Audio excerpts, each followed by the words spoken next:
Before we ever wrote a song, before you ever sang along, I knew you were the only one I need.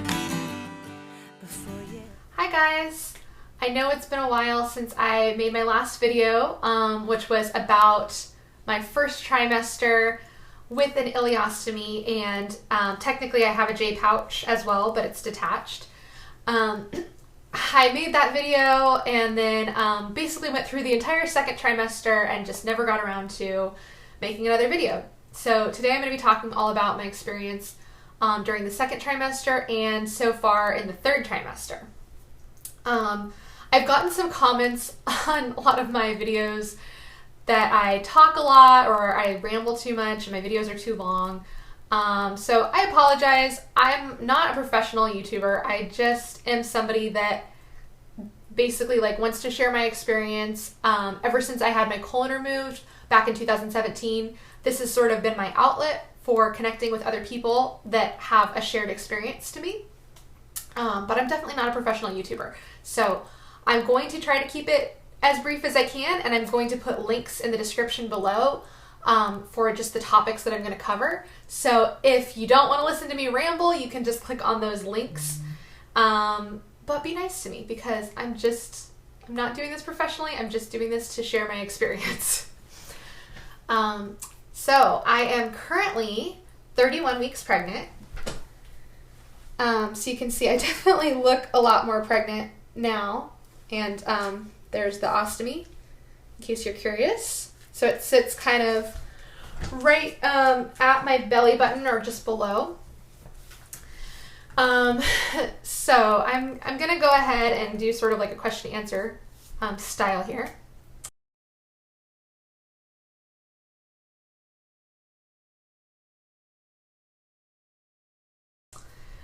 The second trimester was actually wonderful.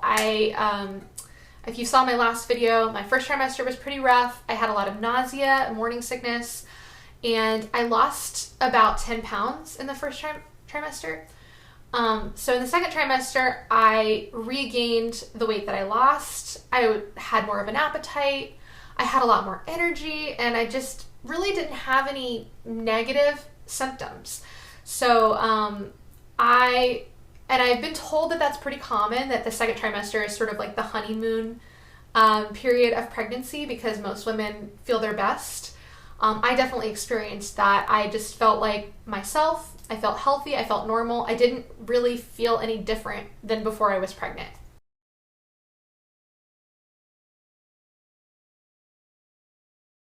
One thing that's a little bit different because of my medical history is I have to go to a high-risk pregnancy center. So that was a little bit of a logistical nightmare at first. I had to switch OBs. I had to go to this office that's a bit further away from where I live. It's only about 45 minutes drive, but a little bit more of a hassle to get over there. But honestly, the main difference is just that I have to go more frequently and I have to get more ultrasounds. I pretty much get an ultrasound every time I go to the office, and it's up until recently it was every 4 weeks, and now it's every 2 weeks. And I think towards the end of the pregnancy, it's going to be every week. But I don't really mind getting the ultrasounds. I get to see the baby more frequently, so that's kind of fun. But it has just been a lot more of a time commitment. And then for my delivery, I do have to have a scheduled C-section. My C-section is scheduled for July 7th, and I will be 39 weeks pregnant at that point. So if I go into labor early, it's totally fine. Basically the hospital that I'm going to, I have to go to a hospital that's a bit further away. It's about 45 minutes away, just because that hospital has a better facility for high-risk patients and deliveries. And I have to have a colorectal surgeon on standby. But all of the OBs and all of the colorectal surgeons in the two groups that I'm seeing, I can see any of those doctors. It's just going to be who's available at the time. So if I go into labor early, it doesn't really matter because somebody's going to be available. It's just going to be one of these doctors at this practice. The reason that I have to have a C-section, some people have asked me about that because no, you don't have to have a C-section just because you have an ostomy. But in my case, it's a bit more complicated because I could potentially go back to having a J pouch at some point. And one issue would be preserving sort of my pelvic floor as much as possible. Because of all of the surgeries and all of the procedures that I've had over the years, those things all kind of weaken your pelvic floor, and obviously childbirth also weakens your pelvic floor a lot. And if that muscle was to get too weak, then the J pouch might not be very good for me because I might not be able to really hold it. The other issue that I've had is, and I've talked about this in a past video, but I had fistulas, and I actually had a fistula that was very, very close to, and if you don't know what a fistula is, it's basically a pathway that connects two organs that should not be connected. So I had a leak in my J pouch that created a fistula and almost connected from my rectal area right into my vaginal wall. And luckily it didn't actually break through, because that can be really bad. But having a very traumatic thing like childbirth happen to that area could definitely cause tearing and possibly cause that fistula to come back or perforate through the wall of my vagina, and nobody wants that. So it's just much safer in my specific case to have a C-section. That may not be the case for you. I would definitely talk to your surgeon if you've had some of these surgeries like the J pouch or the ostomy. It's possible that you don't have to have a C-section, but in my case, I definitely do.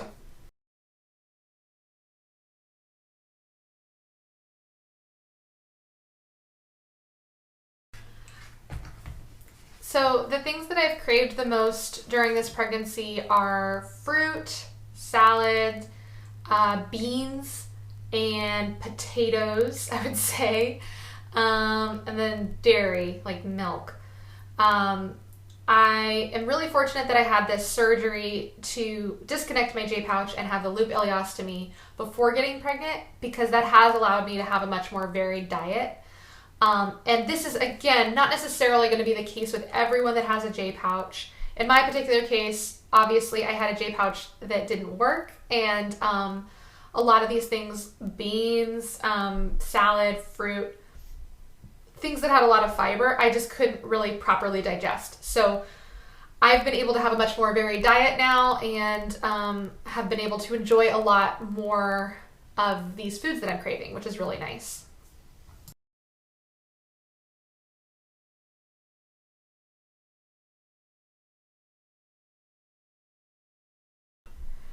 So unfortunately, my third trimester has not been as wonderful as my second trimester. And again, I've been told that's pretty common. A lot of women have sort of the morning sickness in the first trimester. The second trimester, they feel better, they have more energy.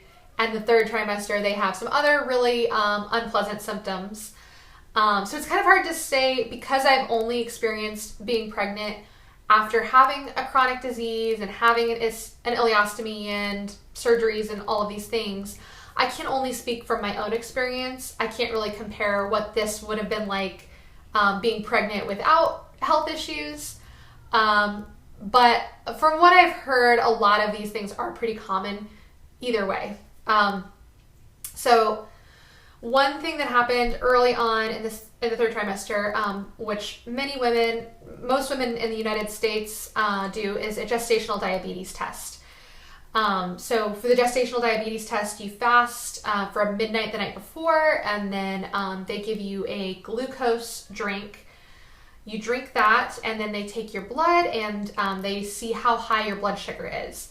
And I can't remember how low the marker was that I was supposed to kind of to be in the normal range, but I know I was above 200, and that was very high. So high that they did not have me come back and do a second test. I guess if you're on the cutoff, they'll have you come back and do a 3-hour glucose test. I didn't have to do that. They basically were just like, yes, you have gestational diabetes.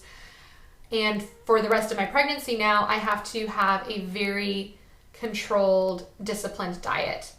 Obviously, having my history of, digestive issues, I've had to be on strict diets before, but it's definitely not fun when you're pregnant. And in my case, I couldn't eat very much in the first trimester. I'm finally getting my appetite back and wanting to eat a lot more things, and I have to be really strict. I'll also say this has given me a lot of empathy for people that do have diabetes. I really had no idea everything that kind of was involved with that. And I always thought, well, diabetes, you just can't eat sugar, but it's a lot more complicated than that. I'll do another video where I talk more about gestational diabetes and my experience with that, and maybe kind of like what I eat in a day or something like that. But basically, it's definitely more complicated than just not eating sugar. I actually have to eat a certain amount of carbohydrates every 2 hours, and then I have to test my blood every 2 hours. And I can't eat too few carbohydrates because that's actually really bad for the baby. But I also can't eat too many carbohydrates in one meal. So there is a lot involved, and it's definitely a lot to manage. So if you have diabetes or you've had gestational diabetes, I would definitely love to hear from you and what your experience has been. If you have any tips or tricks that you'd like to share with me, I would love to hear them. I guess other symptoms I've had, I have really bad heartburn. And again, it's kind of hard to say if I would have had heartburn regardless, just being pregnant. I know that's a common pregnancy symptom. It's hard to say if me having digestive issues maybe contributed more to me having a lot of heartburn. But I feel like I go through, I have a container of Tums in every room in my house, and the label says you can only take 6 a day, and I take 6 because I need all 6 of those. It doesn't even have to be right after I ate. I can go, a while without eating, and I just get heartburn all day no matter what. Again, if you have experienced something similar, I'd love to hear from you, and we can commiserate together about that. As far as my ostomy changes, my ostomy has actually gotten a little bit bigger. And I actually had somebody recently email me noticing the fact that I use cut to fit ostomies versus the pre-cut ones. And they were suggesting the pre-cut ones because they're a little bit easier, which I agree with. They actually are a bit easier, but I really don't mind the cut to fit because I just cut them. Basically my routine is I get my ostomy stuff prepped on my counter. I cut the ostomy to the size it needs to be. I take off my ostomy, and then I jump in the shower. And then when I come out of the shower, I do my change, and I've gotten it down. So I'm very, very quick now. At this point, I've basically had my ostomy for about a year, but I had an ostomy before this one as well. And I've really got the hang of it. So having a cut to fit doesn't really bother me. It doesn't really add a lot of time to my routine. And for me, I have appreciated having the cut to fit because I can it's slowly gotten a little bit bigger. So week by week, I can kind of make that hole a little bit bigger. It's now gone from, I was like a size 25 and now I'm a size 30. Not terribly significant, but enough that, having the cut to fit is a little bit more convenient. I also had an experience early on, right after my surgery, where I bought a bunch of ostomy bags that the hole was like a little bit too big. And my ostomy just kept shrinking in size, and I could never use those bags. So they were just totally like a waste basically for me. So having the cut to fit is an advantage in that case as well. But I think it really comes down to personal preference. That's just why I do cut to fit, just so you know. Okay, 3rd trimester, back on track. The other really significant thing that I've noticed is stronger kicks from the baby. And I don't know, again, this is my first pregnancy, but this baby, I swear, is constantly kicking me, and the kicks have gotten a lot more forceful. And early on in my pregnancy, I was like, oh, it's so cute. It's like a little, little fluttering. And now, man, this kid kicks me hard and it hurts. It's very uncomfortable sometimes. And again, I was having this conversation with my mom, and she's had 3 kids. And she was like, I don't remember that at all. I don't remember the kicks ever being painful or uncomfortable. So if you have, please let me know, because I think I need some backup on this. I don't think this is just me. But I do wonder if having my history of surgeries and the scar tissue in my abdomen maybe does make it a little bit more uncomfortable for me. I can't really say for sure. It's not terribly painful, but it definitely is uncomfortable. I think I have certain like pressure points where if there's a lot of pressure on one area, like maybe right near my ostomy, it's definitely like a little bit uncomfortable. But it's nothing that I'm not saying this to scare you. If you are considering having a pregnancy with an ostomy, it's definitely not like, I wouldn't say it's really painful or anything. It's just some certain positions the baby gets into can be uncomfortable, especially if he's like kicking me right in the ostomy, you know what I mean?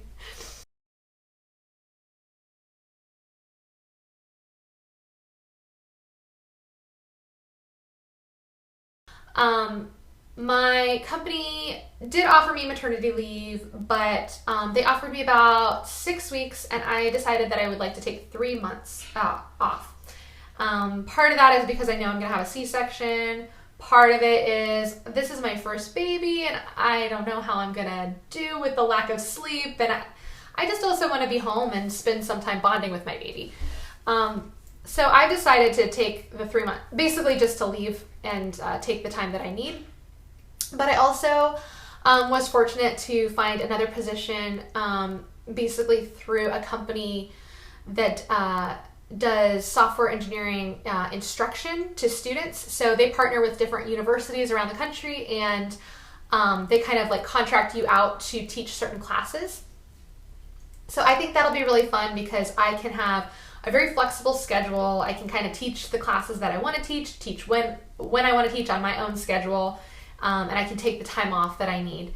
So I'm very excited to start that, and hopefully I won't ramble as much when I am teaching those classes, but I think it'll be fun. So I'm looking forward to a new opportunity after having the baby and having some time off. So that's it. That's all I have for this video, and I will probably try to make another video. No promises, but I'll try to make one on gestational diabetes next and what I eat in a day, and just like my blood sugar throughout the day, if you're curious about that. And then I think otherwise, I probably won't make another video until after the baby is born. And then we'll just have to see. But I'll try to keep you guys posted. And again, if you have any comments for me, if you've gone through a pregnancy with an ostomy or even without one, and you just have some tips for me, if you have like new parenting tips, anything like that, I'd just love to hear from you. And I will look forward to talking to you guys in my next video. Bye. Before you ever came around, or you kissed me on my mama's couch, yeah, I knew your life was meant for me.